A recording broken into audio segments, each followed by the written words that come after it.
Hi Quilty friends.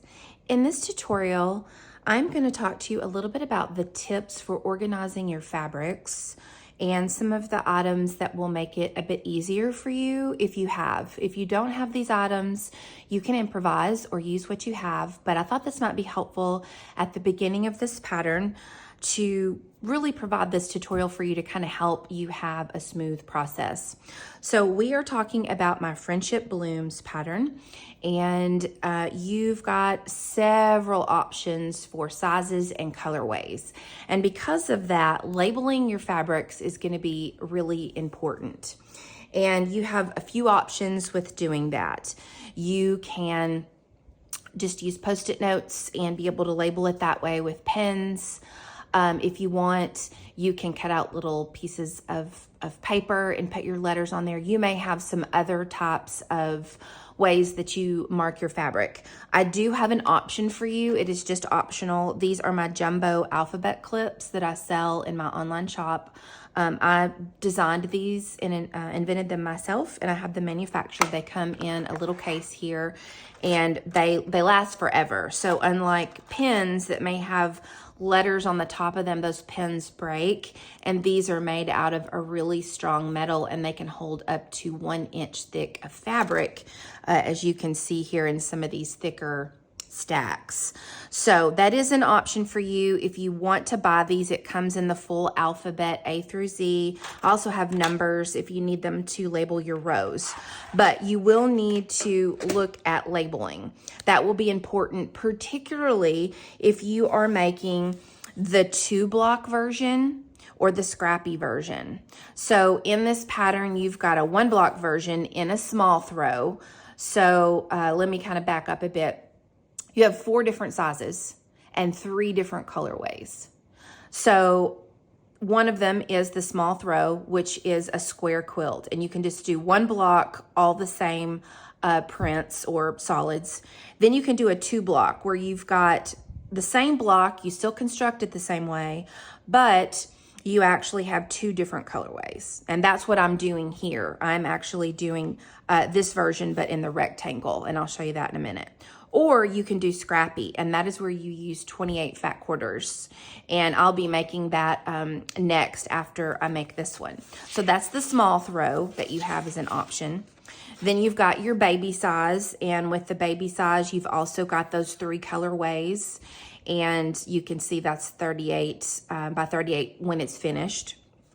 This one, the small throw, is 62 by 62. You can do the pillow, which the great thing about this pattern is I have included for you an optional pillow insert tutorial, and also, let me look on this one, also a pillow cover tutorial. So if you would like to make 1 block like this and turn it into a pillow, I've included that for you there. So you also have the large throw version, and that is what I'm making. I'm making the 2-block, and this is what's on the cover of the pattern. So I've got 2 blocks in 2 different colorways, and then there's also the scrappy version, which I'll make later, or you can do 1 block in 1 colorway. So there's a lot of options for this, and even though the pattern is fairly thick, it's only because I'm giving you tons of options. Oftentimes people will ask, oh, Belle, can you make it in a larger size or smaller size? So I've given you 4 sizes, and then different ways of using either fat quarters or using yardage to make whatever makes your heart happy.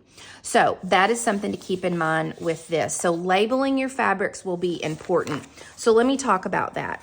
If you look here in the one I'm making, I've got 2 different colorways of blocks, and a few of them have the same color, some of them don't.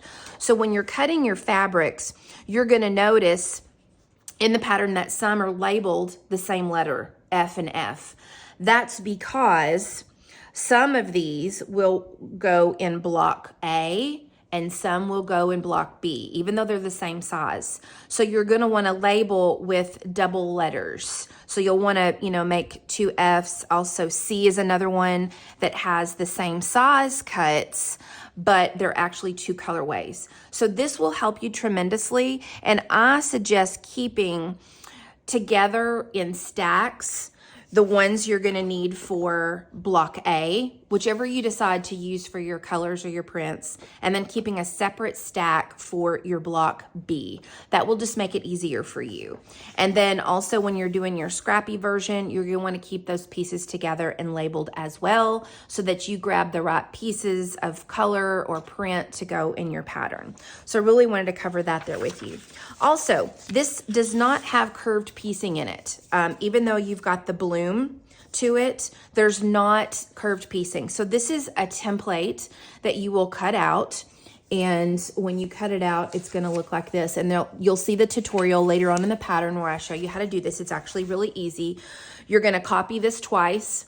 You're going to cut out 2 of these because they're going to be taped together to make your actual flower template, and you'll cut out 1 of the Friendship Blooms flower center. And of course, it's going to look like this. And this is going to be appliqued onto your finished quilt blocks. So there's no drunkard's paths, there's no sewing curves. I don't want you to worry about that. And we actually are going to be using interfacing. So this is interfacing, fusible, lightweight interfacing. I use heat and bond, and this is for these, and then you've got a larger piece for the actual blooms. And the interfacing, actually, you don't have to use interfacing. You actually could use just leftover white or cream fabric that you have to do the method that we're going to do this. But the interfacing is really light, and it makes it really thin when you applique the block on, applique the flower onto your block, and it's got sticky. So when you press it, it stays in place for when you actually stitch that down on your block. And there's a neat little method that we'll use for this, and I'll have a separate tutorial. You'll see that in the pattern. So I wanted to relieve any anxiety for you on that, and we'll talk a little bit about tracing your template onto hard cardstock, since this is what you're going to use to trace these shapes onto your fabrics here, and you'll cut those out and sew those on. It's really fun if you've never done applique the easy way with fusible, so that will be really easy for you as well. Another thing to keep in mind, I make patterns mainly for confident beginners, and because of that, the methods that we've used in here do not require flying geese, and it does not involve curved piecing. So that is something to keep in mind that is really, really helpful when you're wanting to make a quilt and not use some of those methods that take a bit more time or could be a little more tedious, especially if you're a confident beginner. So I wanted to kind of get that out of the way, just to kind of let you know we use a flip and the stitch and flip method on this, which is really nice. And we also use a snowball method instead of doing the flying geese. So I think you'll love that if you've never tried these methods. I try to make this as simple as possible because I like simple. So those are a few things to go over with you on that. Also, another thing, if you have a rotating cutting mat, it can be helpful whenever you are trimming down one of the blocks that are half square triangles. So those will need to be trimmed down. And I say that we're using an easy method with that. We are making half square triangles, but we're using kind of an easy method with that for beginners. So you'll need possibly a block lock ruler. And when I say you'll need it, you don't have to have it. It does make it go a little quicker because with the block lock ruler, there's a little groove in here that locks in place. And I'll show you when you get to that tutorial on how to make the first unit we make for this block. You'll see how this is easier. And when you put it on a rotating cutting mat, this spins, so you don't have to lift your block up while you're cutting. Now this happens to be a Sew Tots magnetic mat. This is a luxury. This was sent to me by Sew Tots because I use a lot of their products. Everything that I use will be linked below for you in the description box. But these have magnets, so they hold your fabric down while you're cutting so they don't move. I also have one that is not. I'll link some options for you below. I use a Creative Grid one, so it's like a 14 by 14. If you don't have a rotating cutting mat, totally fine, but it just will make things quicker for you. And then also the 4.5 inch block lock ruler is really helpful for trimming half square triangles. Also, you can use any size ruler, but this is a helpful size. This is the 2.5 inch by 12 inch, just because we're cutting off a lot of corners of things and we're cutting some blocks in half to make our half square triangles. So this is a ruler that will be helpful for you besides your large one that you'll use to cut your fabrics. Another thing is if you decide to do chain piecing, which I'll talk to you about that in the tutorials, it's a faster way to make these units if you chain piece.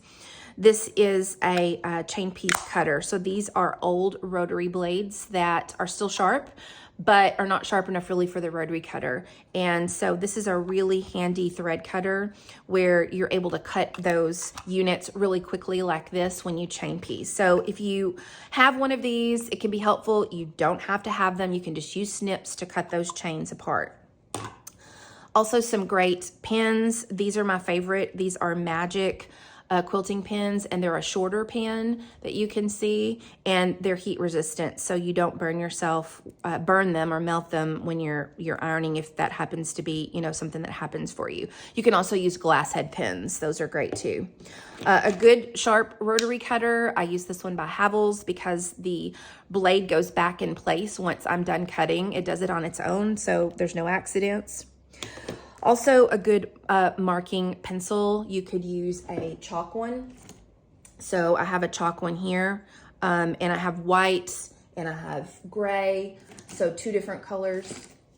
This one is by Quilter Select. No, this one is by Roxanne's, which is Colonial Needle. So if you got dark fabric and you need to mark, because we will be marking a line on the diagonal, you may want to use a white marking pen or marking pencil. I have this one. This is from Soline, and it's got 3 different colors. So there is white. I can turn it. There's like a regular pencil color. There's pink here. And so those are helpful if you want to use that kind of pen. I do not suggest friction pens just in general, because when you wash your quilt, after they cool again, those marks can come back. Granted, the place we're marking is going to be hidden in the seam, so it's not that big of a deal, but you do need something to mark your actual pieces. And then lastly, some really good pressing spray, some Starch. I use Magic Quilting and crafting spray in this mister bottle because it sprays all over. You're going to get better results since we sew on the bias. We've got some triangles in here. And so we've got, with the flower petal, we're sewing around those curves just to applique it down. Using Starch is going to get you more precise blocks. So I do suggest some type of starch that you use also. Okay, so those are the tips I wanted to share with you for this pattern. And just to let you know, it's a lot of fun. This block is a lot of fun. And this block actually, believe it or not, was inspired by my retreat center sticker. So you see the sticker here that says Make Lovely Things? I have a couple of items in my online shop that say this.